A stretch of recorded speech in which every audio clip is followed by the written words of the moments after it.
Hello दोस्तों, आज की इस वीडियो में हम लोग क्लास 9th का मॉडल क्वेश्चन पेपर साइंस का पूरा सॉल्यूशन देखने वाले हैं। ठीक है, ये क्लास 9th का है। मॉडल क्वेश्चन पेपर किसका है? साइंस का। ठीक है, 2022-23 मतलब नया जो मॉडल क्वेश्चन पेपर जारी किया गया झारखंड बोर्ड द्वारा, उसका सॉल्यूशन इस वीडियो में देखने वाले हैं। और ये जो मॉडल क्वेश्चन पेपर है, इससे बहुत सारे क्वेश्चन आते हैं, तो आप इसको ज़रूर से ज़रूर करके जाइएगा।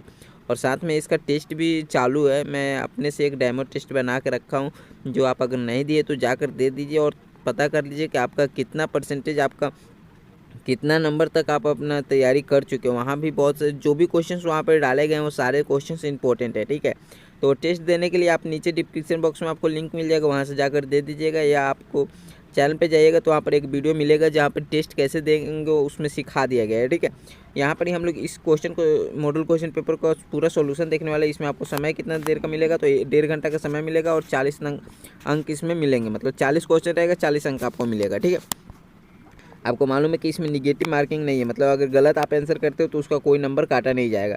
तो आप कोशिश करोगे कि परीक्षा में सभी का सभी जवाब देकर आओ। ठीक है, यहाँ पर देखो पहला क्वेश्चन क्या है। पहला क्वेश्चन, निम्न में से किन राशियों का मात्रक किन राशियों का एसआई मात्रक समान होता है? मतलब ये राशि बताना है जिसका एसआई मात्रक समान होता है। तो चाल और वेग दोनों का एसआई मात्रक समान होता है। क्या होता है? मीटर पर सेकंड, मीटर पर सेकंड। ठीक है, आगे बढ़ते हैं। दूसरा क्वेश्चन है कि निश्चित दिशा में वस्तु द्वारा तय की गई दूरी है। तो निश्चित दिशा में वस्तु द्वारा तय की गई दूरी क्या होती है? विस्थापन होती है। मतलब ऑप्शन सी इसका करेक्ट हो जाएगा। ठीक है, यहाँ पर देखिए 3 नंबर क्वेश्चन है कि वेग का एसआई मात्रक है। वेग का एसआई मात्रक क्या होता है? तो अभी हम लोग पढ़े कि चाल और वेग का एसआई मात्रक क्या होता है? मीटर पर सेकंड। मीटर पर सेकंड अभी मैंने बताया आपको। और दोनों का चाल और वेग का एसआई मात्रक बराबर होता है, मतलब समान होता है। दोनों का मीटर पर सेकंड होता है। तो यहाँ पर ऑप्शन आपका डी करेक्ट हो जाएगा। ठीक है, यहाँ पर देखिए 4 नंबर क्वेश्चन है कि स्वचालित वाहनों में एक यंत्र लगा होता है जो उनके द्वारा तय की गई दूरी को प्रदर्शित करता है। इस यंत्र को क्या कहते हैं? जो यंत्र तय की गई दूरी को प्रदर्शित करता है, उस यंत्र को हम लोग क्या कहते हैं? तो ओडोमीटर कहते हैं। ऑप्शन ए इसका करेक्ट हो जाएगा। ठीक है, लेकिन अगर मान लीजिए आपका परीक्षा में ऐसा क्वेश्चन हो जाएगा कि जहाँ पर स्वचालित वाहनों में एक यंत्र लगा होता है, उस जो उनके द्वारा तय की गई स्पीड को प्रदर्शित करता है, उसको क्या कहते हैं? तो उसको स्पीडोमीटर कहते हैं। ठीक है, वहाँ पर देख लीजिएगा, जो आंसर रहेगा वहाँ पर वो आंसर टिक कीजिएगा। अगर दूरी पूछे, तय की गई दूरी के बारे में पूछे तो वो ओडोमीटर हो जाएगा, और स्पीड के बारे में पूछे तो स्पीडोमीटर हो जाएगा। ठीक है, आगे बढ़ते हैं। यहाँ देखिए 5 नंबर क्वेश्चन है कि यदि पिंड का द्रव्यमान दोगुना कर दिया जाए और उसका वेग आधा हो जाए तो पिंड का रैखिक संवेग होगा। तो रैखिक संवेग का फॉर्मूला क्या होता है? रैखिक संवेग का फॉर्मूला क्या होता है? P equals to M into V. मालूम है कि नहीं? याद कर लीजिए, रैखिक संवेग का फॉर्मूला होता है। ठीक है, अब यहाँ पर क्या बोल रहा है कि इसका यदि पिंड का द्रव्यमान मतलब एम मतलब क्या होता है? मास मतलब द्रव्यमान। ठीक है, भार। ठीक है, तो बोल रहा है कि एम को अगर दोगुना कर दिया जाए, मतलब 2m कर दिया जाए, और ये वेग मतलब भी को क्या कर दिया, वेलोसिटी को क्या कर दिया जाए? आधा कर दिया जाए, मतलब v/2 कर दिया जाए, तो क्या होगा? तो इसका जो पिंड का रैखिक संवेग क्या होगा? तो यहाँ पर देखिए, जब ऐसा करेंगे तो ये 2 को काट देगा। जब 2 को काट देगा तो वापस हमारे पास क्या हो जाएगा? P equals to M into V, ये हो जाएगा वापस से। तो जब ये वापस हो जाएगा तो हमारा आंसर क्या हो जाएगा? वही रहेगा। ठीक है, ऑप्शन बी इसका करेक्ट हो जाएगा। अगर दोगुना कर दिया जाएगा और उसका आधा कर दिया जाएगा तो इसका जो रैखिक संवेग होगा वही रहेगा। ठीक है, ऑप्शन बी इसका करेक्ट हो जाएगा। ठीक है, आगे बढ़ते हैं। यहाँ पर 6 नंबर क्वेश्चन है। 6 नंबर क्वेश्चन है कि यदि दो वस्तु ए और बी के द्रव्यमान क्रमशः 6 kg और 34 kg है। ऐसा अगर क्वेश्चन है तो यह समझ लीजिएगा कि ए का द्रव्यमान कितना है? 6 kg, और बी का द्रव्यमान है 34 kg। ठीक है, तो आप पूछ रहे हैं कि ए का जड़त्व बी के जड़त्व से अधिक होगा या बी का जड़त्व ए के जड़त्व से अधिक होगा। तो जड़त्व का मतलब क्या होता है? जड़त्व का मतलब होता है कि किसी भी वस्तु का वह गुण जिसकी गति का अवस्था में किसी भी प्रकार के परिवर्तन को विरोध करता है। मान लीजिए एक एग्जाम्पल के लिए कि जिसका भार ज़्यादा हो, जड़त्व का मतलब। ठीक है, सॉरी, यहाँ पर द्रव्यमान के बारे में पूछ रहा है। तो जिसका मतलब भार ज़्यादा हो, तो वहाँ पर ही हम लोग क्या करेंगे कि ए का भार ज़्यादा है या बी का भार ज़्यादा है? तो आपको ये तो पता है कि बी का भार ज़्यादा है, क्योंकि बी कितना है? 34 kg है। ठीक है, तो अब यहाँ पर कौन सा आंसर करेंगे? तो बी का जड़त्व जो है ए के जड़त्व से अधिक है। बी का जड़त्व 34 kg 6 kg से ज़्यादा है। ठीक है, ये आपका आंसर बी करेक्ट हो जाएगा इसका, ठीक है। 6 नंबर का बी करेक्ट हो जाएगा। यहाँ पर देखिए 7 नंबर क्वेश्चन है कि न्यूटन गति के किस नियम को जड़त्व का नियम भी कहा जाता है। तो आपको ये मालूम होगा न्यूटन गति के पहला नियम को जड़त्व के नियम भी कहा जाता है। मतलब पहला नियम, न्यूटन के पहला नियम क्या होता है कि यदि कोई वस्तु विरामावस्था में, तो तब तक विरामावस्था में रहेगा जब तक कि कोई बाहरी बल उसको गतिशील नहीं बनाता है। मान लीजिए कि यहाँ पर वस्तु है, ये तब तक विरामावस्था में रहेगा जब तक कि इस पर कोई बाहरी बल इस पर लगा कर इसको गतिशील ना बनाए, ठीक है। अब वहीं पर दूसरी आगे भी है कि अगर कोई वस्तु गतिशील में है तो वो तब तक गतिशील में रहेगा जब तक कि कोई बाहरी बल उस पर लगा कर उसकी गति, मतलब उसको गति को विरामावस्था में ना बदले। जैसे मान लीजिए आप साइकिल चलाते हैं, ठीक है। साइकिल चलाते जब तक आप पॉडिल जब तक नहीं मारोगे तो साइकिल तो खड़ा रहेगा।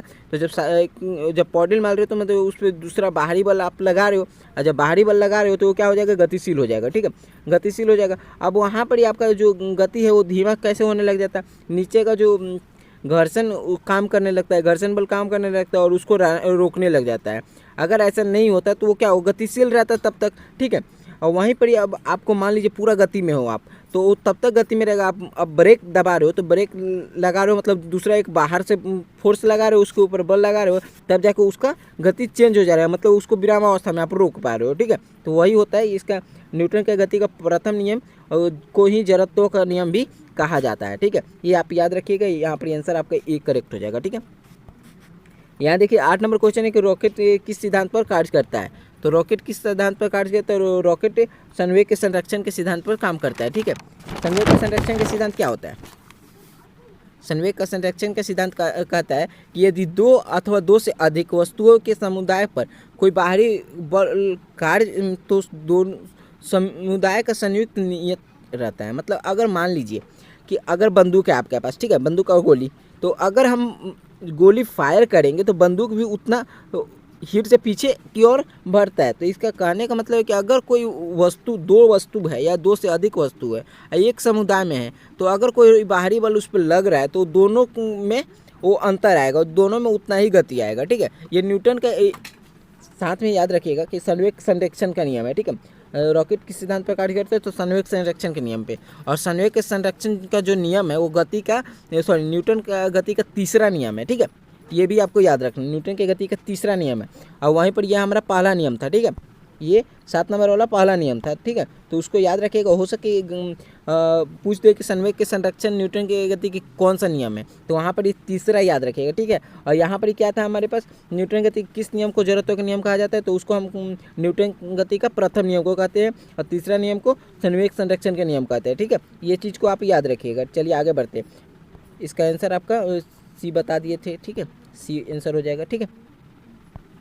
यहाँ पर देखिए 9 नंबर क्वेश्चन क्या है। 9 नंबर क्वेश्चन है कि 60 केजी द्रव्यमान के लिए किसी मनुष्य का भार चंद्रमा पर क्या होगा, ठीक है। तो आप देखिए चंद्रमा पर जब हम किसी पृथ्वी पर कोई वस्तु का भार अगर चंद्रमा पर उसका जाकर भार का तुलना करेंगे तो क्या होता है कि 60 का क्या करता है, इंटू 1/6 कर देता है, ठीक है। 1/6 कर देता है। मतलब अब आपके पास मान लीजिए आप 10 केजी के हैं अगर पृथ्वी पर, तो अगर चंद्रमा पर जा रहे तो 1/6 हो जाएगा, ठीक है। तो उसी प्रकार यहाँ पर कितना है, 60 केजी है, तो 60 केजी का हम लोग भार पहले निकाल लेंगे कि चंद्रमा पर होगा क्या, ठीक है। तब उसका हम लोग चंद्रमा पूरा भार उसका ज्ञात करेंगे। तो यहाँ क्या होगा, 6 से 60 कट जाएगा, कितना बार में, 10 बार में। तो यहाँ पर हमारा 10 केजी भार हो जाएगा चंद्रमा पर, ठीक है। अब जब 10 केजी भार हो जाएगा तो यहाँ पर हमारा फॉर्मूला लगाएंगे, force equal to M into g, मतलब मास इंटू ग्रेविटेशनल फोर्स, ठीक है। तो यहाँ पर क्या बोल रहा है कि 10 मीटर पर सेकंड आपको लेना है, ठीक है। तो यहाँ पर चलो फोर्स इक्वल टू क्या कर लेंगे, तो मास हमारा कितना है, 10 केजी है चंद्रमा पर, और यहाँ पर 10 मीटर पर सेकंड लिखना है। और 10 जब लेंगे तो 10 को गुना 100 हो जाएगा। और फोर्स का ऐसा मात्रा क्या होता है, न्यूटन होता है, तो एन हो जाएगा, 100 न्यूटन हो जाएगा, ठीक है। तो यहाँ पर कौन सा आंसर सही हो जाएगा, आपका सी आंसर करेक्ट हो जाएगा, ठीक है। ऑप्शन सी करेक्ट हो जाएगा। थोड़ा सा मैं इसको बोल्ड कर लेता हूँ, ठीक है। चलिए आगे बढ़ते हैं। यहाँ देखिए 10 नंबर क्वेश्चन है, यदि 2 वस्तुओं के बीच की दूरी को आधा कर दिया जाए तो उनके बीच का गुरुत्वाकर्षण बल किस प्रकार बदलेगा। मान लीजिए 2 वस्तु है, 2 वस्तु का जो 1 मिनट गुरुत्वाकर्षण बल का जो नियम है उसको हम लोग पहले लिख लेते हैं। एफ इक्वल टू क्या हो जाता है, एफ इक्वल टू हो जाता है जी m1 m2 by r square, ठीक है। और यहाँ क्या बोल रहे हैं कि गति, गति मतलब किसी दो वस्तुओं के बीच की दूरी को आधा कर दिया जाए। दूरी क्या है, ये आर है, ठीक है। तो आर को आधा करने के लिए हम लोग क्या करेंगे, आर अगर एक सिंगल है तो आर को आधा करने के लिए R equal to R by 2 लिख देंगे, ठीक है। आर की जगह पे आर बाई 2 को डालेंगे, आर बाई 2 क्या हो जाएगा, आर का आधा हो जाएगा, ठीक है। एक सेव है, एप्पल है, एप्पल को आधा करने के लिए 2 कर देंगे, दो भाग में बांट देंगे एप्पल को। उसी प्रकार ये आर को क्या कर रहे हैं, दो भाग में बांट देंगे, मतलब आधा हो जा रहा है, ठीक है। R equal to R by 2, ठीक है। अब यहाँ पर देखिए जो फॉर्मूला उसी में हम लोग को बैठाना है, F equal to ji M1 M2 और नीचे में हमारा आर स्क्वायर, तो आर स्क्वायर की जगह पे क्या लिखेंगे, आर बाई आर 2 स्क्वायर, ठीक है, ये लिखेंगे।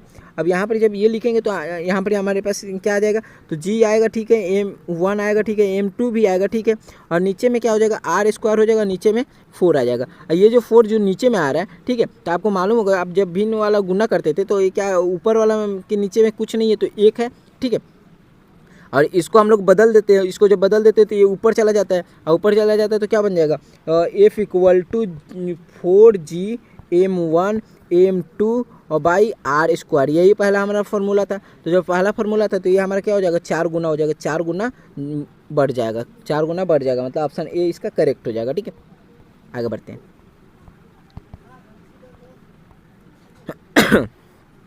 यहाँ पर देखिए 11 नंबर क्वेश्चन है।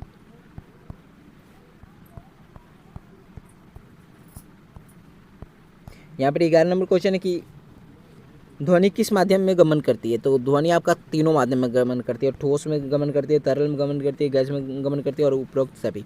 अगर ऐसा क्वेश्चन पूछ दे कि ध्वनि किस माध्यम में गमन नहीं करती है, ठीक है, हो सकता है आपके परीक्षा में पूछ दे, तो अगर वहाँ पर ऑप्शन दिया रहेगा निर्वात, निर्वात मतलब खाली जगह, पूरा खाली रहेगा, वहाँ पर ही जैसे अंतरिक्ष, वहाँ पर ध्वनि गमन नहीं करेगी, ठीक है।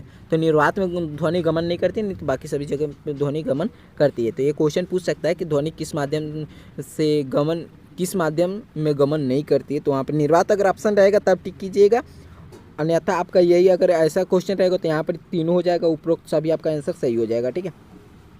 11 का उपरोक्त सभी आंसर सही हो जाएगा। आगे बढ़ते हैं। आगे क्वेश्चन, ध्वनि में वायु में ध्वनि तरंगे निम्न में से किस उदाहरण है। वायु में ध्वनि तरंगे निम्न में से किसका उदाहरण है। तो देखिए वायु में, वायु क्या है, वायु आपका, वायु में अगर ध्वनि तरंगे पूछ रहा है तो उसमें आपका जो कौन सा उदाहरण, तो अनुदैर्ध्य, अनुदैर्ध्य तरंगे हो जाएंगे। लेकिन अगर यही ठोस में पूछ लेते हैं कि ठोस में ध्वनि तरंगे निम्न में से किस का उदाहरण, तो दोनों हो जाएगा, ठीक है, दोनों हो जाएगा, अनुदैर्ध्य और अनुप्रस्थ, ठीक है। तो वायु में अभी पूछ रहे हैं तो इसके लिए आपका ऑप्शन ए करेक्ट हो जाएगा, ठीक है। आगे बढ़ते हैं।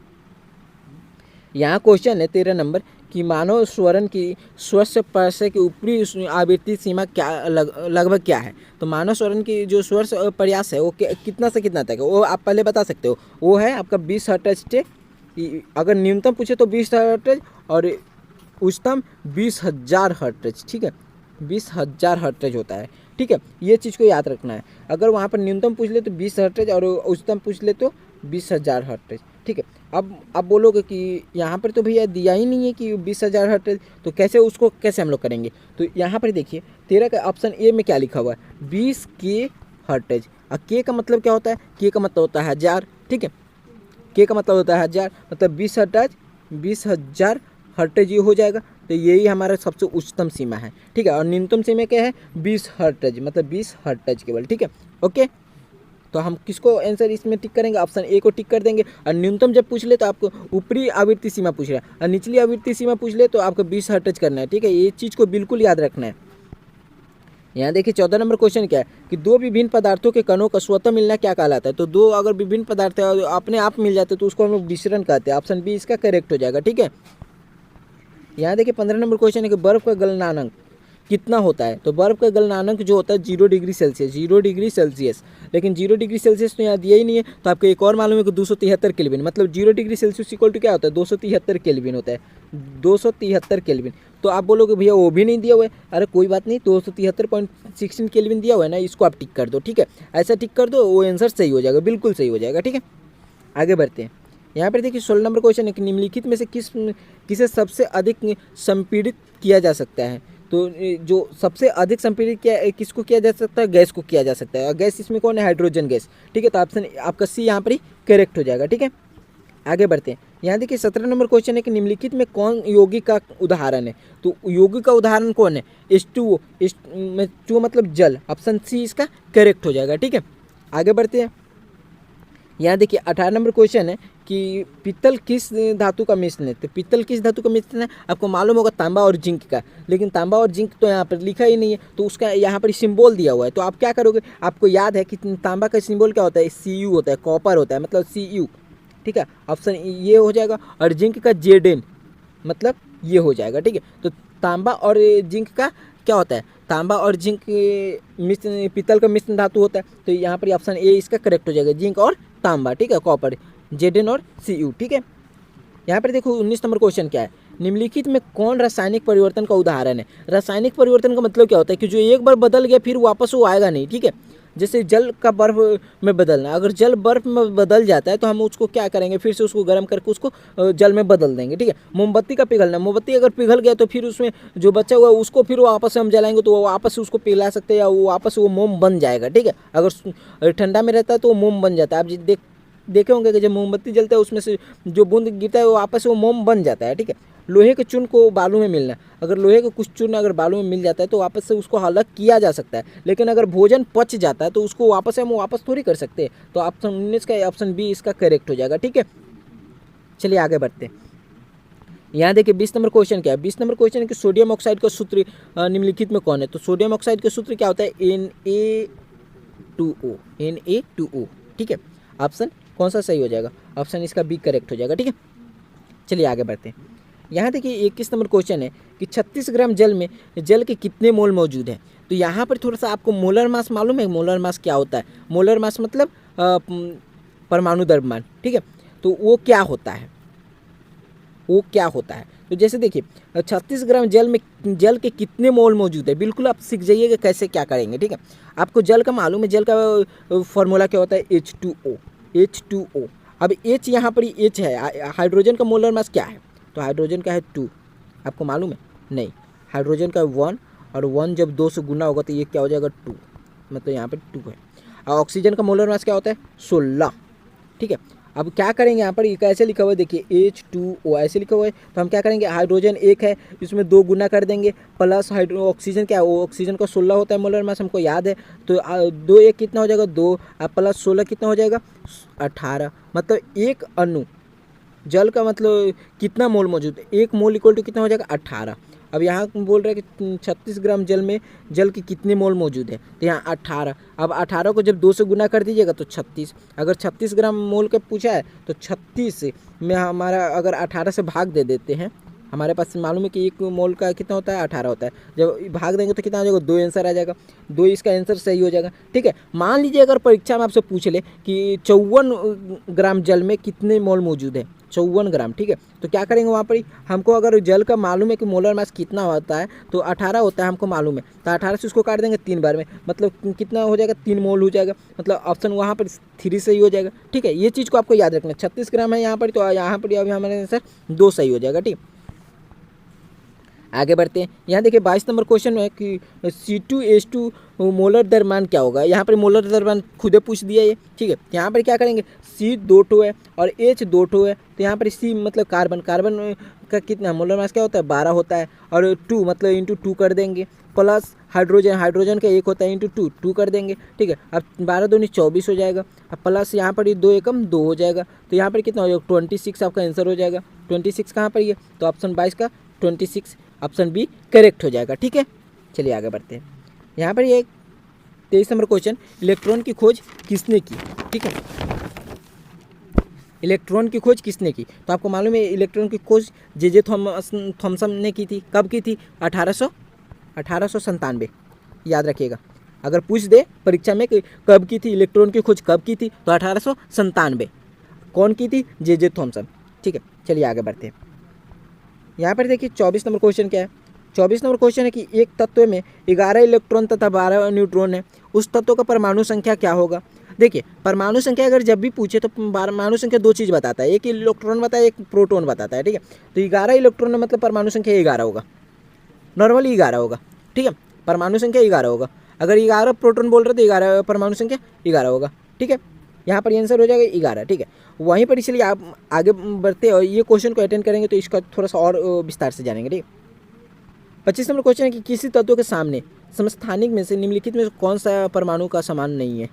तो परमाणु का समान कौन सा नहीं होता है? न्यूट्रॉन नहीं होता है। न्यूट्रॉन अगर जोड़ते हैं, न्यूट्रॉन क्या करता है, जैसे परमाणु यहाँ पर देख लीजिए, ऊपर वाला वापस से हम जाते हैं, यहाँ पर क्या है, 11 इलेक्ट्रॉन दिया है, 12 न्यूट्रॉन दिया है, तो ये क्या होगा, इलेक्ट्रॉन और न्यूट्रॉन मिल जाता है, जब मिलता है तो ये क्या बनता है, परमाणु द्रव्यमान बन जाता है। ठीक है, परमाणु द्रव्यमान बन जाता है, 11 + 12, ठीक है, ये कितना हो जाएगा, 23, 23 क्या हो जाएगा, परमाणु द्रव्यमान हो जाएगा। और ये केवल इलेक्ट्रॉन 11 है, तो वो क्या हो जाएगा, वो हो जाएगा आपका परमाणु संख्या। वहीं पर अगर प्रोटॉन रहते 11 तो वो भी परमाणु संख्या हो जाता। तो यहाँ पर देखिए ऑप्शन क्या क्या दिया हुआ है, किसी तत्व के समान समस्थानिक में से निम्नलिखित में से कौन और परमाणु को समान नहीं है। परमाणु मतलब परमाणु संख्या के समान नहीं है, तो इलेक्ट्रॉन बिल्कुल है, अगर इलेक्ट्रॉन 11 है तो परमाणु संख्या भी आपका 11 होगा। प्रोटॉन बिल्कुल है, प्रोटॉन अगर 11 है तो परमाणु संख्या भी बिल्कुल 11 होगा, लेकिन न्यूट्रॉन नहीं होगा। ठीक है, न्यूट्रॉन इसका आंसर सही हो जाएगा। ठीक है, न्यूट्रॉन क्या होगा, न्यूट्रॉन क्या होता है, न्यूट्रॉन अगर जुड़ता है तो उसका परमाणु भार बता देता है कि परमाणु भार वो कितना है। ठीक है, तो 25 का आंसर राइट आंसर क्या हो जाएगा, यहाँ पर नहीं पूछा इसलिए 25 का राइट आंसर हो जाएगा न्यूट्रॉन। ठीक है, आगे बढ़ते हैं। यहाँ पर 26 नंबर क्वेश्चन है, अब शायद आपका बायो का क्वेश्चन आ गया। तो 26 नंबर क्वेश्चन, निम्नलिखित में से कौन एक कोशिकीय जीव का उदाहरण है। तो ये कोशिकीय जीव का उदाहरण आप 8 क्लास से पढ़ते आ रहे हो कि अमीबा होता है। ठीक है, ऑप्शन सी इसका करेक्ट हो जाएगा। ठीक है, यहाँ पर देखिए 27 नंबर क्वेश्चन क्या है, 27 नंबर क्वेश्चन के लाइसोसोम का निर्माण कौन करता है, लाइसोसोम का निर्माण कौन करता है। और टेस्ट बिल्कुल जाकर दीजिए, टेस्ट दीजिएगा, वहाँ पर ये सब क्वेश्चंस है, वहाँ पर वो सारे भी क्वेश्चंस है जो आपका परीक्षा में पूछे जाते हैं। तो टेस्ट देने के लिए आपको नीचे डिस्क्रिप्शन बॉक्स में लिंक मिल जाएगा, वहाँ से जाकर फटाफट दीजिए टेस्ट और बताइए कितना नंबर आपका आ रहा है, और एकदम सही से बताना है। पहला बार टेस्ट आपको अटेंड करना है, बताना है कि भैया हमारा इतना नंबर आ रहा है। ठीक है, आप अपना तैयारी करते रहिए। ठीक है, तो लाइसोसोम का निर्माण कौन करता है, गोल्जी उपकरण लाइसोसोम का निर्माण करता है। ठीक है, ऑप्शन सी इसका सही हो जाएगा। यहाँ पर देखिए 28 नंबर क्वेश्चन है, 28 नंबर क्वेश्चन है कि कोशिका झिल्ली के आर पार पदार्थों का आना जाना किस प्रक्रिया के द्वारा होता है। तो कोशिका झिल्ली का जो आर पार पदार्थ को आना जाना होता है वो किस प्रक्रिया के द्वारा होता है, तो विसरण प्रक्रिया के द्वारा होता है। मतलब 28 का बी आपका सही हो जाएगा। ठीक है, यहाँ पर पूछ लिया 29 नंबर क्वेश्चन की पौधे के शीर्ष पर कौन सा ऊतक पाया जाता है। तो पौधे के जो शीर्ष है उस पर कौन सा ऊतक पाया जाता है, विभोजक। ठीक है, ऑप्शन ए इसका करेक्ट हो जाएगा। ठीक है, यहाँ पर देखिए 30 नंबर क्वेश्चन है, रक्त के तरल आधात्री भाग को क्या कहते हैं। रक्त के जो तरल आधात्री भाग है उसको हम क्या कहते हैं, तो उसको कहते हैं प्लाज्मा। ठीक है, ऑप्शन बी इसका सही हो जाएगा। अब मान लीजिए एक और क्वेश्चन होता है कि जैसे कोशिका झिल्ली के बाहर कौन सी झिल्ली पाई जाती है, तो वहाँ पर प्लाज्मा झिल्ली पाई जाती है। ठीक है, इस चीज़ को भी आपको याद रखना है। ठीक है, ये भी क्वेश्चन आपको टेस्ट वाले सीरीज में मिल जाएगा, तो वहाँ पर जाइए टेस्ट दीजिएगा, तो वहाँ पर बहुत सारे ऐसे क्वेश्चन मिलेंगे जो यहाँ पर क्वेश्चन नहीं है, और वो सारे क्वेश्चन भी इंपॉर्टेंट है। ठीक है, तो उसको देख लेना आपको। श्वेत क्रांति किसके संबंधित है, श्वेत क्रांति आपका दूध उत्पादन के संबंधित है, मतलब ऑप्शन आपका यहाँ पर ही सी सही हो जाएगा। ठीक है, यहाँ पर देखिए 32 नंबर क्वेश्चन है कि निम्नलिखित में कौन रबी फसल है। तो रबी फसल का उदाहरण कौन है, तो चना रबी फसल का उदाहरण है, मतलब ऑप्शन बी आपका सही हो जाएगा। ठीक है, यहाँ पर देखिए 33 नंबर क्वेश्चन है कि जीवों का वर्गीकरण सर्वाधिक मूलभूत लक्षणों क्या हो सकता है। तो जीवों का जो वर्गीकरण सर्वाधिक मूलभूत लक्षण क्या होता है, कोशिका संरचना, मतलब उसका कोशिका संरचना, ऑप्शन सी इसका बिल्कुल करेक्ट हो जाएगा। ठीक है, आगे बढ़ते हैं। यहाँ देखिए 34 नंबर क्वेश्चन है कि पादप वर्ग का उभयचर किसे कहते हैं। तो पादप वर्ग का उभयचर ब्रायोफाइट का कहते हैं, मतलब ऑप्शन बी इसका करेक्ट हो जाएगा। ठीक है, यहाँ पर देखिए 35 नंबर क्वेश्चन है, 35 नंबर क्वेश्चन है कि हवेल निम्नलिखित में से किस वर्ग से संबंधित है। तो हवेल जो है मत्स्य मतलब मछली है, तो वो मछली से संबंधित है, तो मतलब ऑप्शन डी आप राइट कर सकते हो। ठीक है, कर नहीं सकते वही होगा। वैश्विक उष्णन के कौन गैस उत्तरदायी है। तो वैश्विक उष्णन के कौन गैस उत्तरदायी है, कार्बन डाइऑक्साइड, ऑप्शन ए इसका बिल्कुल करेक्ट हो जाएगा। ठीक है, यहाँ देखिए 37 नंबर क्वेश्चन है कि जल प्रदूषण से निम्नलिखित में कौन सा प्रभाव नहीं होगा। अगर जल प्रदूषण है तो निम्नलिखित में से कौन प्रभाव नहीं होगा, तो फेफड़ों संबंधित रोग नहीं होंगे। ठीक है, ऑप्शन बी आपका सही हो जाएगा। यहाँ पर देखिए 38 नंबर क्वेश्चन है कि निम्नलिखित में कौन असंक्रामक रोग है, मतलब जो संक्रामक से नहीं फैलता है। तो रतौंधी जो है असंक्रामक रोग है। ठीक है, ऑप्शन बी इसका सही हो जाएगा। ठीक है, 39 नंबर क्वेश्चन, निम्नलिखित में कौन दीर्घकालिक रोग के उदाहरण है। यहाँ पर रोग होगा, ठीक है, रोग नहीं रोग होगा, रोग के उदाहरण है।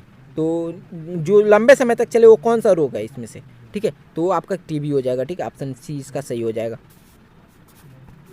आगे लास्ट क्वेश्चन, जीव जीवाणु निम्नलिखित में से कौन से वर्ग से आते हैं? तो मोनेरा वर्ग से आते हैं, ठीक है। ऑप्शन बी आपका करेक्ट हो जाएगा, ठीक है। इस वीडियो में हम लोग मॉडल क्वेश्चन पेपर साइंस का क्लास 9th का मॉडल क्वेश्चन पेपर साइंस का हम लोग पूरा कंप्लीट कर चुके हैं और ये सारे के सारे क्वेश्चंस महत्वपूर्ण है। साथ में आपको टेस्ट जाकर देना है, टेस्ट दीजिएगा, वहाँ पर भी बहुत सारे क्वेश्चन आपको देखने के मिलेंगे और साथ में वहाँ से भी तैयारी आपका अच्छा हो सकता है, ठीक है। तो टेस्ट देने के लिए आपको नीचे डिस्क्रिप्शन बॉक्स में लिंक मिल जाएगा या गूगल पे जाकर परसो एकेडमी सर्च कीजिए, उसके बाद 3 लाइन पे क्लिक कीजिएगा, टेस्ट ऑनलाइन पे क्लिक कीजिएगा, वहाँ से भी आप जाकर टेस्ट दे सकते हो, ठीक है।